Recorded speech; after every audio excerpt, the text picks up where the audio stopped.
¿Cómo están? Bienvenidos una vez más a su programa Desde la Academia, el programa que realizamos con la intención de conocer desde esta casa de estudios superiores del país, la más importante, los puntos de vista sobre los acontecimientos nacionales y obviamente pues aportar el granito de arena que como institución máxima de la educación superior del país está en la obligación de dar a Honduras. Hoy nos acompaña Rolando Sierra, él es el director de la Facultad Latinoamericana de Ciencias Sociales Honduras, Flaxo Honduras, y un importante analista en nuestro país. Doctor, le doy la más cordial bienvenida al programa. Gracias por aceptar una vez más una invitación a su programa. Gracias a usted, licenciado Rivera, por la invitación y la posibilidad de participar desde este espacio del canal universitario y desde la academia, de poder dialogar sobre el acontecer nacional. Honduras en este momento es un país que está entrando a un proceso de cambios y que son muchos los desafíos que hay, especialmente para el nuevo gobierno, en perspectiva de los problemas estructurales que ha tenido Honduras. Ya han pasado unos días desde la toma de posesión de doña Xiomara Castro de Zelaya. ¿Cuáles son los desafíos que usted le mira a este nuevo gobierno? Bueno, yo creo que en primer lugar el primer desafío que tiene el nuevo gobierno es mantener el gobierno de la alianza. Sabemos que la señora Xiomara Castro de Zelaya logra llegar a la presidencia de la República en una alianza con el Partido Salvador de Honduras y con el Partido Innovación y Unidad. Esto significó entonces que Xiomara hasta ahora ha sido la presidenta más votada en la historia de los últimos 40 años en Honduras, de todos estos procesos electorales, y por otro lado, bueno, la primera mujer presidente en el país, pero esto se logró en un gobierno de alianza. Entonces, desde esa perspectiva, lo primero es mantener esta alianza, digamos, que sea una alianza verdaderamente funcional, que no vayan a haber conflictos y que permita una gobernabilidad democrática. Asimismo, también, como ya se vio el problema que hubo al interior del Congreso Nacional con el nombramiento prácticamente de dos juntas directivas, dividida en torno a los diputados principalmente del Partido Libre. Entonces es también mantener la unidad partidaria. Esto es fundamental también para el buen gobierno, digamos, de Xiomara Castro de Zelaya. En segundo lugar, creo que un desafío importante es que Honduras necesita sobre todo el mayor consenso de todos los sectores y de todos los actores de la sociedad hondureña en torno a encontrar un camino, una senda realmente que permita ir resolviendo los principales problemas del país. Esto significa la reducción de la pobreza, la reducción de las inequidades y los tres problemas principales que demanda la ciudadanía. El primero es el empleo. La gente está demandando empleo, pero también un empleo decente, trabajo decente y con buenos salarios, y un trabajo también permanente y estable. Lo segundo es el tema de la seguridad. La gente demanda seguridad. Y lo tercero, como aparece en los diversos estudios de opinión, tiene que ver especialmente con el combate a la corrupción y la impunidad, porque en el análisis que ya se hace desde la ciudadanía, la corrupción y la impunidad es uno de los principales problemas de por qué Honduras es un país pobre, por qué hay inequidad en la distribución del ingreso, porque los recursos que deberían de llegar a los sectores sociales no están llegando. Esto genera más pobreza y todo esto entonces deviene también en todo este ambiente de inseguridad en el país, y deviene también en la cuestión de la alta emigración de hondureños y hondureñas que hemos tenido, principalmente en los últimos años, que se ha debido a la inestabilidad sociopolítica, a los temas de seguridad y a los temas de falta de empleo y de oportunidades. Y para esto entonces se requiere verdaderamente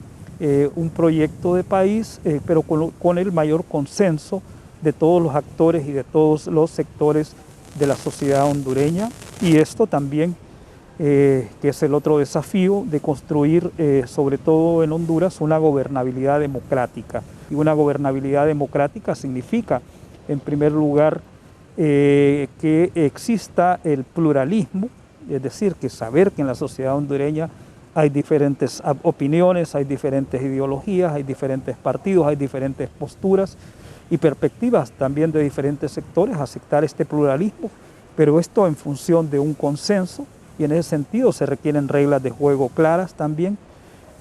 Para una gobernabilidad democrática también es fundamental también tener claros los mecanismos de participación de entre la ciudadanía y el Estado, para llevar justamente a estos consensos, que sean mecanismos verdaderamente abiertos, verdaderamente incluyentes de todos los sectores de la sociedad hondureña, y que las consultas y que lo discutido llegue a las tomas de decisiones y sirva para la toma de decisiones.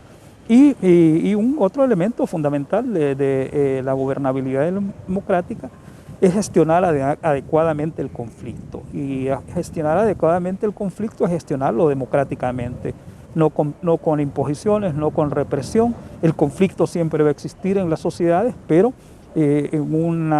bajo una gobernabilidad democrática significa gestionar el conflicto con mecanismos democráticos. Creo que bueno, son varios los desafíos, así como también todo esto lleva a un desafío también fundamental, que es el fortalecimiento de toda la institucionalidad del Estado en Honduras. Sabe, de acuerdo a diversos estudios de opinión y a los diversos indicadores nacionales e internacionales, sabemos que uno de los principales problemas de Honduras tiene que ver con no tenemos un Estado de Derecho sólido, no tenemos una seguridad jurídica, en donde la mayoría de la ciudadanía desconfía en toda la institucionalidad. Entonces se requiere reconstituir esta institucionalidad, porque precisamente también la alta emigración de hondureños y hondureñas tiene que ver con la desconfianza que tiene hacia las instituciones. Por eso vemos pidiendo a muchos hondureños refugio y asilo, y cuando dicen por qué, porque no hay confianza en las instituciones del país. ¿Se miraría afectado o llegaría a afectar el gobierno de doña Xiomara Castro de Zelaya un rompimiento con la alianza de Salvador Narrala y de Pino? Sí, se vería afectado, porque ya se vio que justamente la ciudadanía salió frente a esta crisis que hubo en el Congreso Nacional. La ciudadanía justamente reclamaba que había votado por una alianza y que está esperando ese gobierno de alianza. Esto entonces dividiría, digamos, a la ciudadanía, que se sintió que fue a participar y fue a votar por doña Xiomara en esta fórmula de la alianza. Además, todo crisis interna al interior de un gobierno, que hayan desavenencias entre la presidenta y los designados y designadas a la presidencia. Esto genera también crisis, imagen, y cuando hay este tipo de problemas, entonces impide pues avanzar, más bien de trabajar de manera conjunta y ver hacia adelante. Más bien hay que gestionar esos problemas y no los problemas reales del país que hay que gestionar. ¿Qué demostró doña Xiomara Castro al momento? Bueno, se divide en dos la bancada del Partido Libertad y Refundación, unos apoyando a Jorge Cálix, otros apegados al acuerdo que se firmó con Salvador Narrala para esta alianza. ¿Qué demostró ella al momento de decir no, vamos a respetar el pacto que se celebró con Salvador Narrala, el partido anticorrupción, o mejor dicho, el Partido Salvador de Honduras y el PINU? Vamos a sostener esta alianza. Les pido a los de Libertad y Refundación se unan y se lleva a cabo toda esta situación que usted ya conoce. ¿Qué demuestra ella incluso ir a visitar a Luis Redondo a los bajos del Congreso Nacional, llegar y demostrarle su apoyo? ¿Cuál es el mensaje que ella está tratando de mandar a través de esa decisión? Bueno, en primer lugar, yo creo que esa fue un gesto de mucha sensatez y de madurez política, en el sentido de demostrarle a la ciudadanía que la alianza con la que ella había ganado no se está rompiendo y que ella está justamente apoyando esta alianza y que su gobierno precisamente se va a basar también en esta alianza, porque ella sabía que si se rompía, digamos, esto era una crisis más bien para su gobierno. Entonces demuestra que es una persona que asume, digamos, los acuerdos que de manera responsable, los acuerdos que asumió en la campaña política, en este caso con la alianza, y esto entonces le da también seguridad, es una imagen de seguridad también a la ciudadanía, que va a ser una presidenta que va a cumplir los acuerdos que ella había establecido a lo largo de la campaña, así como también principalmente también todas aquellas promesas, sobre todo de la campaña, pero especialmente los 22 puntos que ella planteó en su discurso de toma de posesión de gobierno. ¿Tiene cuesta arriba el solventar los problemas de este país? Sí, definitivamente, porque los problemas en Honduras son de carácter estructural, no son problemas coyunturales que pueden resolverse de manera inmediata. Sabemos también que muchos de los problemas del país, digamos, como disminuir los altos niveles de pobreza, disminuir los altos niveles de inequidad, mejorar los niveles de seguridad, disminuir la corrupción y la impunidad. Esto es sumamente difícil y entonces son acciones que algunas pueden ser de corto plazo, otras acciones de mediano plazo y otras acciones de largo plazo. Pero lo importante es que sí, desde inicio se puede entrar en una ruta, en una senda y en una dinámica y en una gestión de gobierno que sí visualice que se va avanzando hacia la resolución tanto de los problemas más inmediatos como también hacia ciertas bases estructurales, y eso dependerá entonces del tipo de políticas públicas que pueda generarse, de algunos cambios en la legislación y del fortalecimiento también de las instituciones y sobre todo de la buena gestión que todo su gobierno pueda tener, si hay mejoras, digamos, en la economía, si entramos en unos años de crecimiento económico, después de un crecimiento económico por un lado estable, pero por otro lado alto, y por otro un crecimiento cuya índole esté orientada a la distribución y a la equidad. Entonces por ahí se entraría en una buena senda, en la medida también, como decía, que se genere esta gobernabilidad democrática también, es decir, con claros mecanismos democráticos para manejar los conflictos, con el acuerdo y consenso de todos los sectores de la sociedad, y con una buena gestión gubernamental. Esto significa una gestión con eficiencia y eficacia, digamos, de todas las instituciones del Estado en su quehacer, y por otro lado con transparencia, que esta es una de las demandas también ciudadanas. Desde esa perspectiva, digamos, entonces puede entrar en esta senda de ir resolviendo, digamos, los problemas nacionales, pero sabemos que los problemas nacionales son grandes, son estructurales, que el país también que ha recibido es un país con una problemática ya bastante alta, un país altamente endeudado, un país con altos niveles de pobreza, como decíamos, en vez de en los últimos 15 años, en vez de disminuir la pobreza, más bien la pobreza ha aumentado, la inequidad también, los temas de corrupción, y vemos que los indicadores, en muchos indicadores Honduras más bien se ha venido abajo, en vez de mejorar ha desmejorado, y en ese sentido, es decir, los desafíos son sumamente grandes. Usted hablaba hace un ratito de un tema que yo sé que ustedes como Flaxo lo estudian mucho, lo analizan mucho, lo observan y obviamente sacan sus propias conclusiones, y es el tema de la migración. ¿Cómo detener el que los hondureños decidan huir del país ante esta situación? ¿Cómo lograr que esto ya no siga ocurriendo en los flujos tan grandes con los cuales han venido dando en los últimos años? Bueno, yo creo que en primer lugar hay que decir que, como usted muy bien lo plantea, aquí estamos más bien frente a un fenómeno más bien casi de una migración forzada, porque la migración es cuando uno o una familia decide trasladarse de un lugar a otro, pero es una decisión familiar o personal. Pero la migración forzada es cuando no se ve otra oportunidad, otra salida, que tener que, valga la palabra, volver a que salir del país, entonces de emigrar, digamos. Y eso es lo que ha estado pasando en el país. Y para ello, bueno, de acuerdo a los diversos análisis, a los diversos estudios, son diversas causas y factores los que generan la migración en el país. Y esto también de manera geográfica, digamos, se pueden establecer diversos factores de manera geográfica.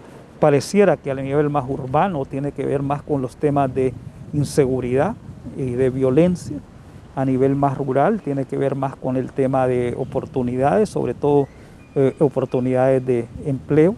La gente, incluso en los análisis, la gente dice que más que por empleo se va migra por mejorar sus ingresos, es decir, mejorar sus condiciones de vida. Probablemente tenga un empleo, pero es un empleo, sabemos, en primer lugar, no estable, no permanente. En segundo lugar, es un empleo con bajos salarios y entonces la gente migra fundamentalmente por mejorar los ingresos tanto personales como los ingresos familiares. Hay zonas claramente aquí también que la gente está emigrando un poco y desplazándose por efectos también del cambio climático, ya sea por el tema de los huracanes, como lo hemos visto, pero también por los temas también de las sequías. Entonces, aquí se requiere entonces de alguna manera que la estrategia de desarrollo que se vaya a generar a partir del gobierno puede ir atacando territorialmente estos diversos factores. Tiene que hacerse una política migratoria, pero muy vinculada al desarrollo, y esto es fundamental, sobre todo también tener una visión del desarrollo nacional, pero tener una visión del desarrollo territorial, es decir, desde los territorios, y en ese sentido analizar los factores y causas del territorio. Pero quizá el principal desafío en el tema migratorio acá no es solamente la alta migración, sino es el alto porcentaje de hondureños y hondureñas que no logran, digamos, llegar a su destino en su decisión de emigrar, y entonces cada año, de acuerdo a los datos, lo podemos ver, es mayor el número de personas que son retornadas o deportadas, y la gran mayoría que vienen de México, es decir, que no lograron llegar al objetivo que era Estados Unidos. Y esto entonces, de acuerdo a estudios que hemos realizado también, del total de hondureños y hondureñas deportadas, vemos que un 35% lo intenta nuevamente. Otro 35% dice que busca de alguna manera una nueva oportunidad acá, ya sea trabajar, un emprendedurismo, pero el otro 35% dice, por lo que significó desde la perspectiva psicosocial la experiencia migrante, que más bien pierde toda esperanza y pierde todo futuro y que no sabe qué hacer, y especialmente los jóvenes, con lo cual es un desafío también psicosocial de trabajar también con esta población. Entonces, un enorme desafío es cómo reinsertar sociolaboralmente a todas las personas que han intentado migrar, que han sido deportadas, y porque muchos invirtieron todo el dinero que quizá tenían, muchos también más bien vuelven endeudados también, y entonces esto es una desesperación, ¿verdad? Y por lo tanto ese para mí es uno de los principales desafíos en el tema migratorio. Hay un alto número también de migrantes que regresan, pero con problemas de discapacidad, que es muy alto también, y que no hay sectores que estén trabajando directamente con esta población, únicamente vemos el trabajo que realiza la Pastoral de la Movilidad Humana, algunas acciones del Centro de Acción Social Menonita, pero que, es decir, a estas víctimas también, digamos, de toda esta experiencia migratoria. Pero aquí entonces también en esto también a la base está todo lo que hablábamos, combatir la corrupción y la impunidad. Porque tal como lo dice también el gobierno de Estados Unidos y el gobierno, sobre todo este gobierno del presidente Biden, en buena medida las causas también más estructurales de esta migración tienen que ver con esta corrupción e impunidad. Sabemos que por la corrupción los recursos no llegan a quienes tienen que llegar porque se pierden.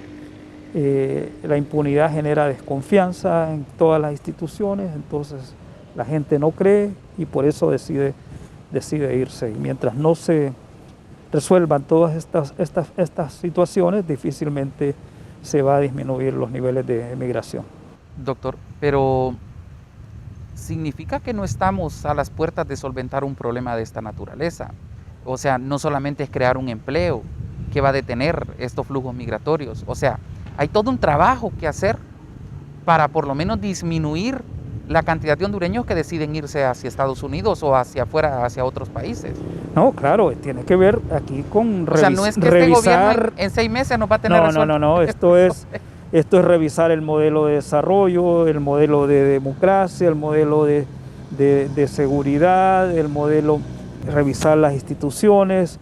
Pasa verdaderamente por cambios profundos en la sociedad hondureña, pero también hay que decir que también en este tema, especialmente el tema migratorio, bueno, esto también hoy en día ya hay redes migratorias, que la gente migra independientemente de sus condiciones acá, también ya porque hay redes familiares, redes de amigos que jalan, y luego lo otro tiene que ver esto con de acuerdo a las teorías actuales del desarrollo, la migración no se da únicamente por factores internos de una sociedad, sino también se da porque hay economías sumamente desarrolladas que son polos de atracción, es decir, independientemente, mientras Estados Unidos demande mano de obra, independientemente de las condiciones que puedan estar acá, también eso va a ser siempre un polo de atracción para muchas personas, y esto tiene que ver justamente dónde estamos ubicados como país, digamos, en esta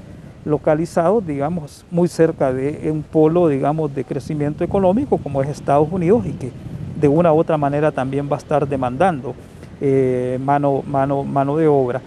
Pero definitivamente esto no se va a disminuir de la noche a la mañana, más bien sabemos que el sistema migratorio ha cambiado con todo el surgimiento de las caravanas, digamos, que la gente ya no migra solo de manera individual o en pequeños grupos, sino más bien ya en grandes conglomerados, en grandes grupos, y veremos si esto continúa, digamos, y eso va a ser también un reflejo de los cambios que se pueden ir dando o no, digamos, en el nuevo gobierno.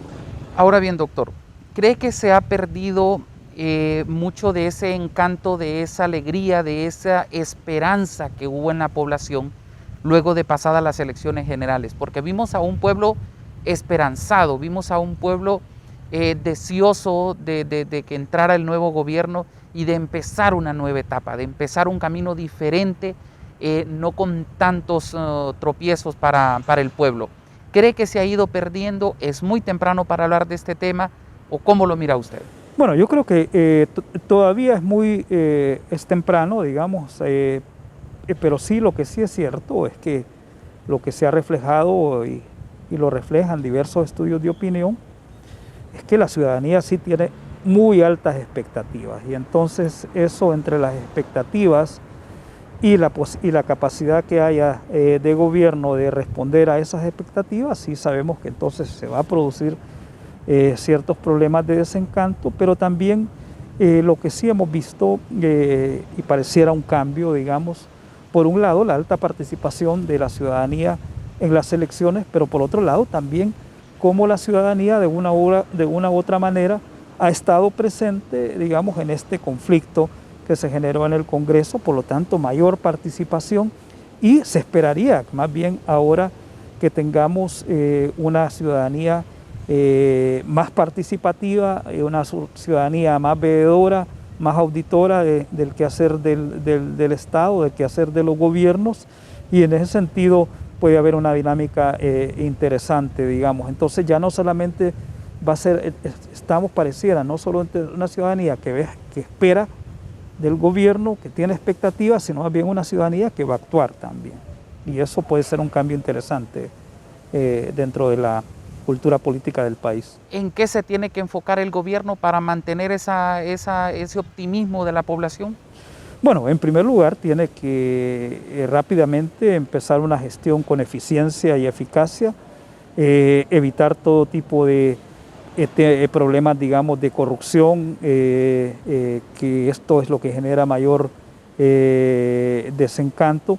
Tiene que de alguna manera generar las condiciones, especialmente para que en el país haya empleo, para que en el país condiciones también de mayor seguridad, de menos violencia, y en esto de combatir la lucha y mantener la lucha contra la corrupción y la impunidad, que no sea tampoco una lucha contra la corrupción e impunidad politizada, sino es decir, una lucha real, digamos, que esto lo demanda los sectores de la ciudadanía. Y sobre todo un gobierno también para mantener estas expectativas y esto, un gobierno abierto, en permanente diálogo y comunicación con la ciudadanía y con el pueblo, con capacidad de diálogo inmediato. El hablar de una Asamblea Nacional Constituyente, el hablar de problemas en el Congreso Nacional, ¿cree que en algún momento llegue a levantar ese desencanto que hubo, o ese movimiento que hubo, mejor dicho, durante 2009? Bueno, yo creo que las condiciones han cambiado en el país.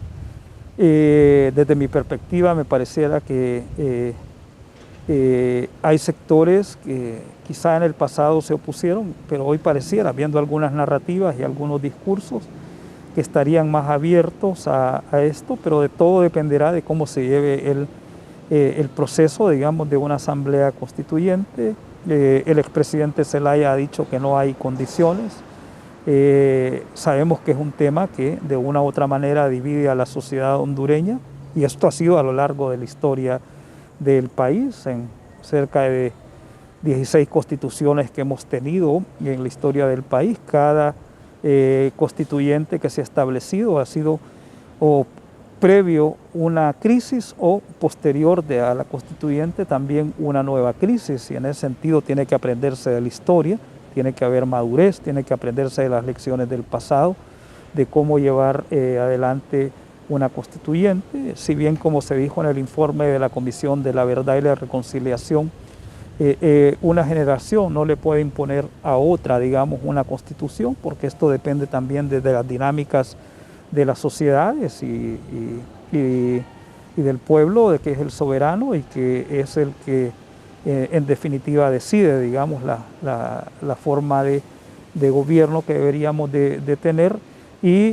Pero aquí esto tiene que hacerse si se hiciera, digamos, y se ve que hay condiciones, con los mejores mecanismos y con los mecanismos más participativos y más democráticos y de todos los sectores, y aprendiendo de las lecciones del pasado. Y del pasado me refiero a los 200 años de historia que tenemos como país, que ha sido uno de los países precisamente más inestables de la región. El tener cerca de 16 constituciones, esto es más reflejo de una inestabilidad política que una estabilidad política. Toda la historia registra más de 300 guerras civiles, acciones armadas, periodos. Aquí hubo periodos de gobierno en que en un año hubo 6 jefes de Estado, en un año 3 jefes de Estado, demasiada inestabilidad, y esta inestabilidad llegamos 200 años después, que seamos un país pobre, en primer lugar, altamente pobre, un país con instituciones democráticas débiles, digamos, y un país con una ciudadanía no tan participativa. Entonces tiene que aprenderse de las lecciones del pasado. Doctor, como siempre es un placer conversar con usted. Le agradezco mucho que nos haya aceptado la invitación, y definitivamente vamos a tener muchos temas para seguir abordando y por supuesto Flaxo también tiene abiertas las puertas para que hablemos cuando quiera de los temas que ustedes manejan. Muchas gracias. Gracias a usted, licenciado Rivera. Muchas gracias. Agradecemos como siempre el habernos acompañado y estar pendiente de los temas que aquí desarrollamos a través de su programa desde la Academia, y les invitamos para que nos acompañen en la próxima emisión, siempre a través de las señales de UTV, el canal universitario de la cultura. Les invitamos también a que nos sigan en las redes sociales, aparecen en la parte de abajo y ahí ustedes pueden estar informados de lo que ocurre en la máxima casa de estudios del país y también de los temas que abordamos que tienen relación con Honduras. Gracias por haber estado con nosotros, será hasta la próxima.